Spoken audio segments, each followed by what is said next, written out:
Ladies and gentlemen, referee Jason Herzog has called a stop to this contest at 2 minutes, 59 seconds of round number 3, declaring the winner by submission due to a guillotine choke, Brian T. City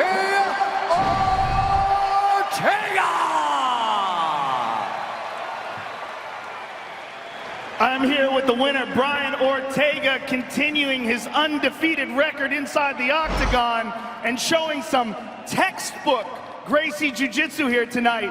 I mean, the moment the fight was taken to the ground, you instantaneously locked up that guillotine. Did you know you had it right away? First off, I want to thank God, because without him, I'm nothing, all right? Now, to answer the question, it was a hard fight, you know what I'm saying? But we drilled this camp specifically because we knew that he's a point fighter. And then near the end, they want to secure a takedown and win the round. So we figured, listen, when they try to do that, we're gonna submit him with either a guillotine, anaconda choke, or a dart. So we had like 2 months of just drilling this. So the second I got here, it was already reflex.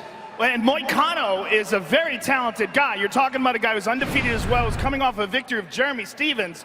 This is a huge victory for you. Where do you feel this puts you in the division? Man, that's up to Dana White and Sean Shelby. You know, we were the only 2 undefeated guys in the top 10, and now I'm the only one left. And this game is to see who can take that O, all right? And I'm not cocky, I'm not calling anyone out, but it's like Grandmaster Elio Gracie said, I wonder if I'm gonna lose, I wonder how. And that's what I wanna learn, and that's what the knowledge I wanna gain from this fighting here in front of all you guys who support us. I love you guys so much.